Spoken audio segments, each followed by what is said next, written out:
وَلْتَكُنْ مِنْكُمْ أُمَّةٌ يَدْعُونَ إِلَى الْخَيْرِ وَيَأْمُرُونَ بِالْمَعْرُوفِ وَيَنْهَوْنَ عَنِ الْمُنْكَرِ وَأُولَئِكَ هُمُ الْمُفْلِحُونَ.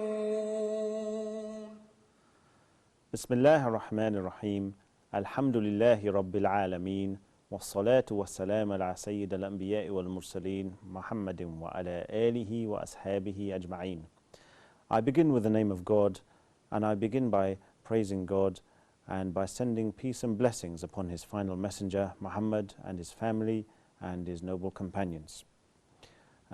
Welcome again, dear viewers, to another in the series of Advice of the Day. And I'll be continuing today the discussion of how to improve our Ramadan. I did mention last time that some of us, we end up eating too much in Ramadan and the negative consequences that this has for our fasts. And I mentioned that it's been narrated from the Prophet, peace be upon him, that there are some people, rough translation, some people that get nothing from their fast except thirst and hunger.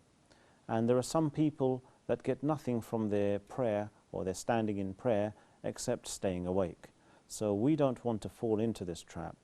And unfortunately, we do see this sometimes, that people are very sluggish in their prayer because they've eaten too much, or people may not make it to the mosque because they've eaten too much, or unfortunately some people even end up missing prayers because they eat too much.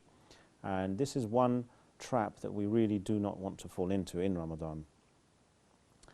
And as I mentioned right at the start of the series, that in Surah Baqarah, the second surah of the Quran, the second chapter of the Quran, we're told to fast Ramadan, to fast the month when Ramadan begins.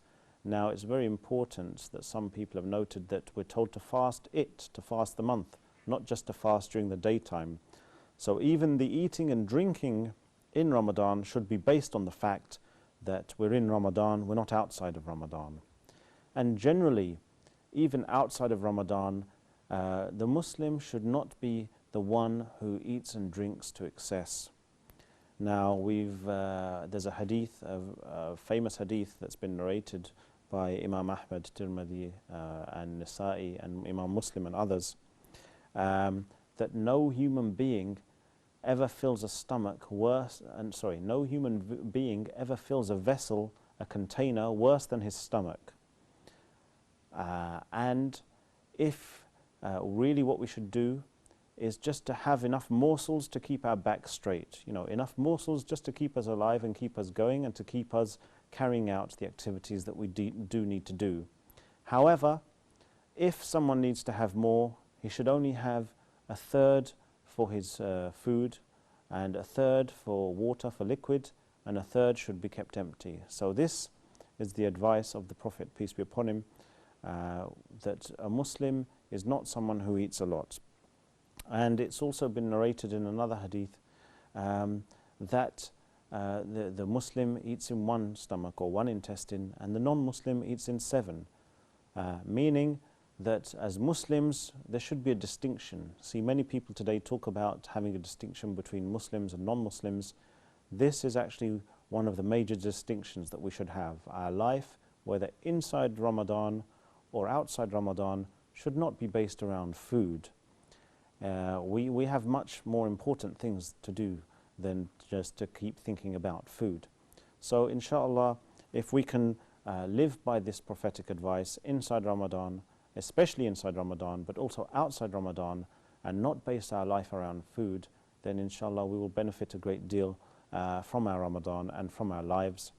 And has been said by many people, Muslims and non-Muslims, that we need to eat to live and not live to eat. So I would just like to leave you with that thought as a conclusion, and inshallah we will continue next time.